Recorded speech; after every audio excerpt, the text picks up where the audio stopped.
Marhaban bikoum et bienvenue dans cette nouvelle émission Tijini Talk. Alors ce soir, j'ai le plaisir de recevoir la toujours souriante vice-première ministre, ministre de la Sécurité sociale et de la Santé publique, Madame Onkelings. Bonsoir. Salam alaikum, bonsoir et merci de me recevoir dans ce très beau décor. Vous êtes toujours souriante, Madame Onkelings. C'est vrai, je trouve que c'est plus agréable. Alors maintenant, est-ce que je souris tout le temps ?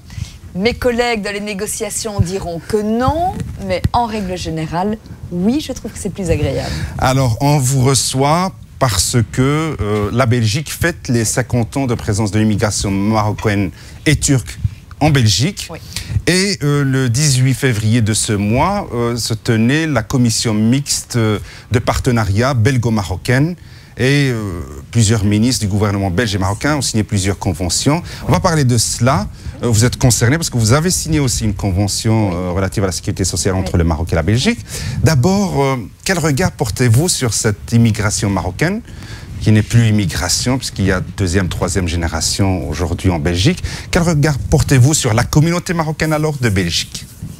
Mais d'abord, je voudrais dire que j'ai un regard reconnaissant, puisque l'immigration marocaine en Belgique, comme l'immigration turque, comme avant elle l'immigration italienne, ont apporté à la Belgique un fort potentiel de développement économique. Ensuite, un grand merci parce que ils et elles, ces femmes et ces hommes qui sont venus, qui sont restés, ont apporté en termes culturels une diversité magnifique.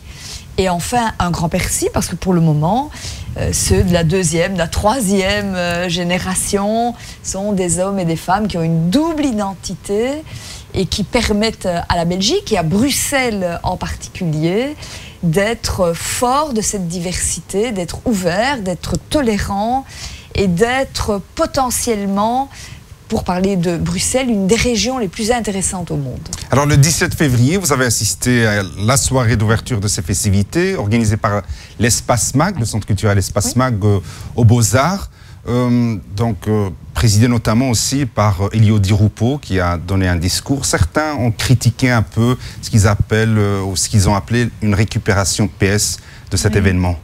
J'ai trouvé que c'était vraiment des mauvais coucheurs, puisqu'il est normal tout de même que le Premier ministre s'exprime. Alors, le Premier ministre est socialiste, moi j'en suis très heureuse, d'autres moins.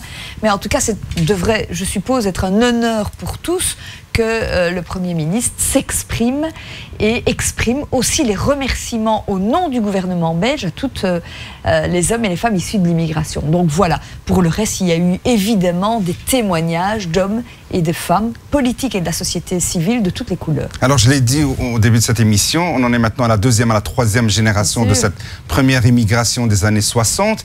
Mais certains continuent toujours à qualifier cette immigration de problème en Belgique. On a même parlé à un certain moment, vous vous souvenez bien, de l'échec de l'intégration. Oui, vous avez dans toutes les sociétés, en Belgique aussi, des hommes et des femmes qui refusent la réalité de cette diversité en Belgique. Il y a toujours des hommes et des femmes qui ont un racisme latent. Mais avouons que dans notre pays, c'est une minorité. Une minorité agissante peut-être, mais une minorité, la grande majorité, montre au jour le jour le bonheur que nous avons d'avoir une société mixte, une société de la diversité. Alors, on a parlé de cette richesse, mais il y a aussi des défis à relever. Est-ce que tout va bien ? Non, tout ne va pas bien. Et je vais vous donner cet exemple de nouveau de Bruxelles. Dans ce qui va bien, dans le domaine de l'emploi par exemple, c'est cet extraordinaire potentiel que constituent les hommes et les femmes issus d'immigration. 10 000 emplois créés chaque année, plus de la moitié par des hommes et des femmes issus d'immigration. Donc ils créent de l'emploi. Il y a un dynamisme économique chez eux qui est fabuleux. Ça, c'est le point positif. Point négatif, c'est qu'il y a encore de la discrimination à l'embauche. Nous avons d'ailleurs fait, avec l'administration de l'emploi, une étude très concrète pour voir comment on peut mesurer cette discrimination. Elle est bien présente et donc des nouveaux programmes pour lutter contre cette immigration doivent être proposés. Il y a dans notre pays une loi contre le racisme, une loi contre la discrimination, dont je suis la mère, mais il faut maintenant aller plus loin et imposer véritablement à l'ensemble des entreprises des plans de diversité. Dans une entreprise, les travailleurs doivent être à l'image de la Belgique, à l'image de la région, c'est-à-dire une image de diversité. Alors, vous venez d'en parler, vous étiez en 93 à la ministre de l'égalité des chances. Vous étiez à l'origine de 2003. En 2003, vous avez bien fait de me le rappeler. En 2003, vous étiez ministre de l'égalité des chances et vous étiez à l'origine de cette nouvelle loi contre les discriminations.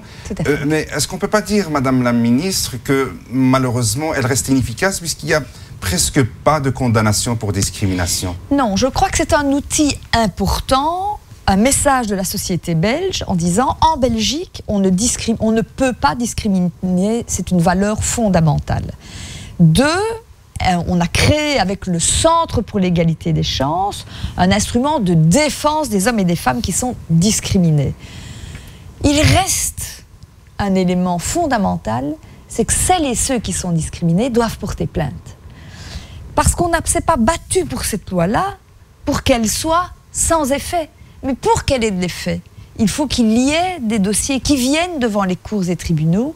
Et donc, il faut que les hommes et les femmes qui ressentent cette discrimination déposent un dossier, déposent plainte. Je les y encourage, parce que c'est une possibilité pour nous dès lors de faire avancer des jurisprudences qui sont favorables à la diversité. Alors, à l'occasion de ces festivités des 50 ans d'immigration marocaine, je l'ai dit en introduisant cette émission, le gouvernement belge et le gouvernement marocain se sont réunis à l'occasion de cette commission mixte de partenariat belgo-marocaine. Alors, un petit mot par rapport à cette commission avant de parler de quelques conventions qui ont été signées entre les deux pays.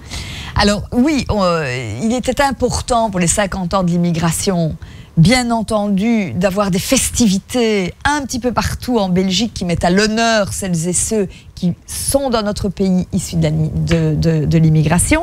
Il était très important aussi que le gouvernement belge, à cette occasion, avec le gouvernement marocain, travaille sur la coopération, sur la collaboration entre nos deux pays. C'est ce que nous avons fait à l'occasion d'une rencontre que je qualifierais de non seulement sympathique, mais aussi très intéressante sur le plan du contenu. C'est une commission qui a été présidée par les deux premiers ministres. Alors voilà, c'était le premier ministre Benkiran, effectivement, les deux gouvernements. Donc il y avait notamment les premiers ministres, les ministres de l'Intérieur, les ministres de l'Immigration, les ministres aussi de la Sécurité sociale. Alors, vous êtes vice-première ministre, mais aussi ministre de la Sécurité sociale et de la Santé publique. Oui. Et c'est dans ce cadre-là que vous avez signé, avec votre homologue marocain, une convention relative à la sécurité sociale. Alors, et surtout quelque chose de très concret. On va voir d'ailleurs des photos de la signature, mais continuez à nous expliquer. Voilà, donc des droits nouveaux pour les hommes et les femmes issus de l'immigration. Ça, c'est très, très important pour moi. Je n'avais pas envie de signer une convention où on se dit simplement qu'on s'aime bien. Je voulais du contenu. Et pourquoi je voulais surtout du contenu dans cette convention sécurité sociale? Parce que toute l'histoire de l'immigration en Belgique a commencé avec une convention de sécurité sociale. On a appelé des travailleurs à venir en Belgique. On les a couverts par une convention. C'était l'occasion de renouveler cette vieille convention. Quels sont les droits nouveaux? Alors, au moins deux, il y en a beaucoup, mais je vais en mettre en évidence deux fondamentaux. Quand vous avez un travailleur qui arrive au moment de la pension, alors, soit il reste en Belgique, soit il réside au Maroc. S'il veut résider au Maroc, de nouveau, retourner au Maroc comme résident, il aura bien entendu droit à sa pension, mais pas à la couverture soins de santé. J'ai dit que ça n'allait pas, qu'il devait avoir, il ou elle devait avoir le choix de rester en Belgique ou de rentrer au Maroc, mais alors d'être de toute façon couvert en termes d'assurance maladie, invalidité. C'est ce que nous avons signé. Ça concerne pour le moment 5200 résidents au Maroc, mais tous ces hommes et ces femmes qui sont venus travailler en Belgique, qui arrivent à la pension, mais aussi les Belges, s'ils décident de vivre leur pension sous le beau soleil du Maroc, dorénavant auront au Maroc droit à la couverture soins de santé. Et ça, c'est le premier élément très important. Ce sera effectif à partir de quand déjà? Alors normalement, ça devrait être 2015, puisque nous avons un accord qui doit maintenant faire l'objet d'une convention votée par les parlements en Belgique et au Maroc, donc probablement en 2015. Deuxième effet très concret, il y a aussi une couverture médicale pour les enfants des travailleurs marocains, des pensionnés marocains qui vivent au Maroc. Mais il se fait que dans l'ancienne convention, on avait limité le nombre d'enfants couverts à 4. Pourquoi 4? J'ai trouvé que ça n'allait pas. C'est l'ensemble des enfants qui doivent être couverts. On ne fait pas une limitation quand même du nombre de naissances. Donc, ce que nous avons signé avec le ministre Sediki, que je remercie pour vraiment sa bonne humeur et son expertise, vraiment un homme charmant et très intéressant en plus, nous avons dit non, tous les enfants des travailleurs marocains vivant en Belgique, enfants qui résident au Maroc, seront couverts au niveau de l'assurance médicale, l'AMO, comme on l'appelle au Maroc. Alors, lors de cette convention, cette commission mixte, le Premier ministre marocain a salué l'excellente relation ou l'excellence des relations entre la Belgique et le Maroc, surtout au niveau politique, mais qui ne se traduisent malheureusement pas au niveau économique. Est-ce que vous avez abordé ce sujet? Nous avons abordé ce sujet, effectivement, à l'occasion justement du repas que nous avons pris en commun pour échanger sur les réalités belges-marocaines et l'échange entre les deux pays. Et nous avons effectivement convenu de faire vraiment un focus particulier sur les échanges économiques Belgique-Maroc. Il doit y avoir un réflexe. Vous avez énormément d'hommes et de femmes politiques qui se rendent au Maroc dans leur sphère de compétences, mais il n'y a pas systématiquement un volet économique. C'est ce que nous ferons à l'avenir. Alors le Premier ministre marocain ou le chef du gouvernement, M. Abdellah Ben Kiran, avait salué l'ouverture de la Belgique pour l'accueil qu'elle a réservé à la communauté marocaine, qui lui a permis de s'intégrer facilement dans ce pays et de devenir ce qu'elle est maintenant. Est-ce que vous pensez que la Belgique est toujours aussi ouverte qu'elle a été en 1964 ? Je le pense. D'ailleurs, quand on voit des images d'archives, elle l'est certainement plus à l'heure actuelle qu'auparavant. N'oubliez quand même pas que non seulement c'est une intégration civile, mais c'est aussi une intégration politique. Nous avons maintenant des hommes et des femmes issus de l'immigration, qui sont naturellement mandataires communaux, bourgmestres, ministres. Je pense par exemple à la ministre de la Culture depuis 10 ans, Fadila Lahanan, ou je pense à Rachid Madran, qui est ministre dans le gouvernement bruxellois. Et donc, naturellement, il y a une ouverture, heureusement, beaucoup plus grande qu'auparavant. Vous êtes une femme politique, très engagée surtout pour en ce qui concerne l'égalité homme-femme. Absolument. Est-ce que vous pensez que la femme musulmane en Belgique a un statut qui lui convient dans cette société? Ça, c'est à elle de voir. Notre société inscrit très clairement dans sa constitution l'égalité entre les hommes et les femmes. C'est moi, comme ministre de l'égalité des chances à l'époque, qui ai renforcé ce concept-là. C'est une valeur fondamentale en Belgique et tout le monde doit la respecter.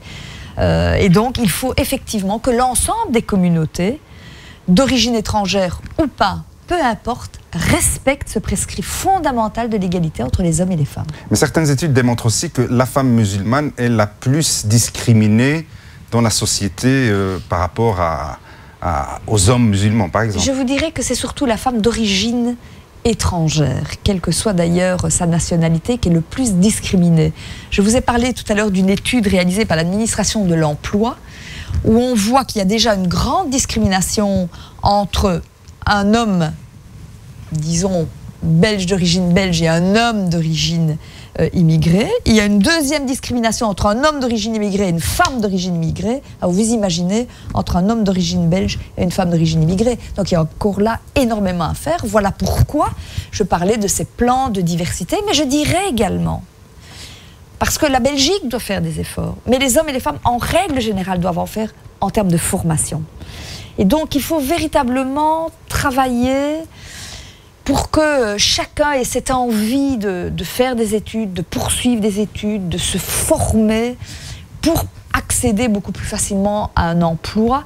Il faut donc qu'il y ait une rencontre, des efforts qui soient réalisés pour un mieux-être de l'ensemble des hommes et des femmes issus d'immigration. Alors, on sera amené à voter très bientôt, oui. Au mois de mai. Au mois de mai, le 25 mai. Le 25 mai, c'est très, très, très bientôt. Est-ce que vous allez vous représenter, je ne sais pas, déjà sur quelle liste fédérale, régionale? Alors, c'est vrai que vous avez raison. Le 25 mai va être un moment important puisqu'il y a en même temps les élections européennes, les élections au niveau du gouvernement de la Belgique et puis les élections au niveau des régions. Pour ce qui me concerne, je serai candidate au niveau du gouvernement de la Belgique, où je travaille depuis un certain temps et maintenant comme ministre de la Sécurité sociale. Certains ministres fédéraux ont fait le choix de se présenter à la région. Oui. Pourquoi vous n'avez pas fait ce choix? Parce que les défis sont importants au niveau régional. C'est une évidence, c'est une grande priorité pour nous.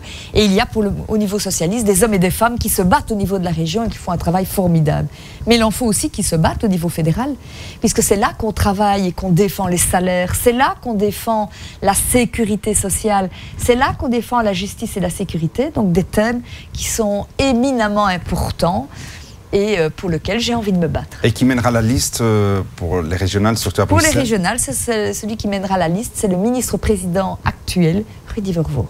Et donc, je ne sais pas, vous avez déjà préparé un programme pour ces élections, j'imagine. Si vous pouvez nous donner peut-être les grands axes de ce programme. Alors, donc il y a un programme pour la région bruxelloise. Le programme pour le gouvernement de la Belgique sera dévoilé au mois de mars. Mais il existe déjà pour la région bruxelloise. En région bruxelloise, je vous remercie d'en parler, il y a un défi incroyable qui est l'explosion démographique.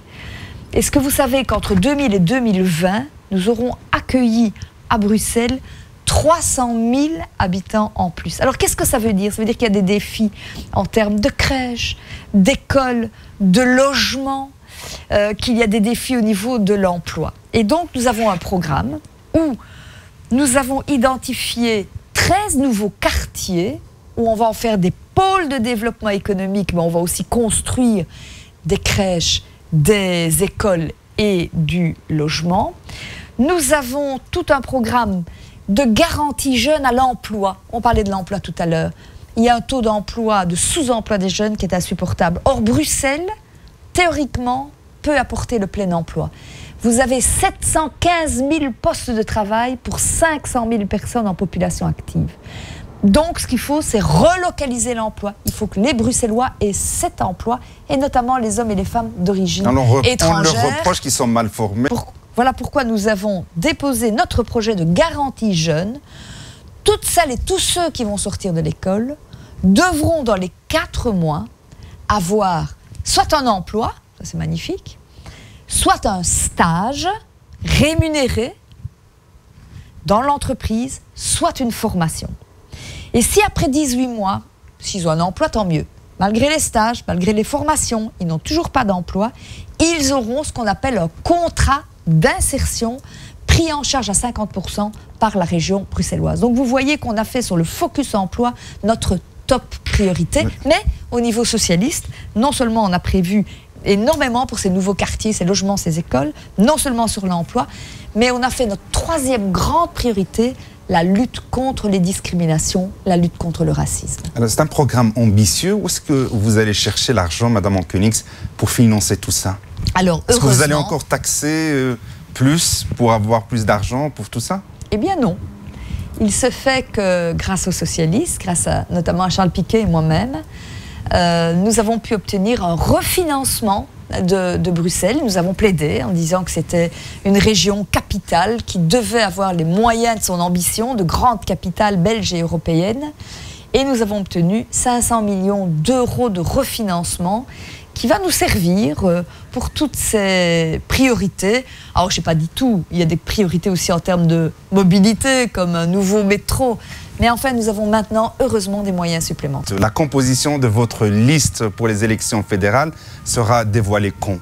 À la mi-mars. À la mi-mars. Vous êtes également chargé de Belléris et des institutions culturelles fédérales. Belléris, c'est quoi exactement? À Belléris, c'est de l'argent qui est donné du gouvernement fédéral à sa capitale, pour qu'elle soit pleinement capitale belge et de l'Europe. Et qu'est-ce que nous faisons avec ces moyens-là? Nous intervenons dans tous les quartiers, il y a les contrats de quartier, nous intervenons pour l'ASTIP, c'est-à-dire les bus, les trams, les métros, nous intervenons pour les parcs, nous intervenons pour la rénovation de bâtiments ou de logements, et donc c'est vraiment... Est-ce qu'on peut avoir un exemple concret de ce genre de rénovation, par exemple, à Bruxelles? Bien entendu. Alors, le métro, par exemple, tout ce que vous voyez pour le moment, Schumann, Arlois, tout ce qui a été rénové au niveau des gares métro, c'est Belliris. Les grands parcs de Bruxelles, la Camp, tous les grands parcs, rénovation Belliris. Les logements, que ce soit à Minimes, à Evere, etc., rénovation Belliris. Tous les contrats de quartier, il y en a 20 par législature. Tous les contrats de quartier, c'est pris en charge largement par Belliris. J'aurais pu citer comme grand parc le parc Josaphat à Scarbeck, que nous avons complètement rénové. Donc vraiment, Belliris, ça accompagne au quotidien la vie des Bruxellois. Et quels seront, je ne sais pas si vous avez un choix particulier par rapport aux prochains partenaires politiques? La parole aux électeurs, bien entendu. C'est en fonction du choix des électeurs que nous allons construire des majorités. Mais il ne vous étonnera pas que, comme socialiste, j'espère que cette majorité sera la plus progressiste possible. Madame Monkenix, donc je rappelle, vous êtes vice-première ministre, ministre de la Sécurité sociale et de la Santé publique. Je vous remercie. Avec je ne sais plaisir. pas, un dernier mot par rapport à cette cohabitation, ce vivre ensemble, puisque vous parlez d'ici à 2020, Bruxelles accueillera encore presque 300 000 personnes. Ce n'est pas facile, il faut intégrer tout ce beau monde. Je ne sais pas si vous pouvez dire un petit mot par rapport à ça. Le vivre ensemble, pour moi, c'est la valeur fondamentale pour la Belgique. Le vivre ensemble, c'est une charte que j'ai fait signer par la Maison Royale, par les gouvernements, par les partenaires sociaux et par les grands courants religieux et laïques du pays. Je l'ai voulu parce qu'il me semble que c'est l'avenir de nos sociétés. Le vivre ensemble, vraiment, j'y crois. C'était votre dernier mot pour cette émission. J'espère vous recevoir pendant la campagne électorale. Avec plaisir. D'ici là, سيدتي وسادتي أقول لكم إلى اللقاء في حلقة أخرى من برنامج تيجيني توك. مع السلامة.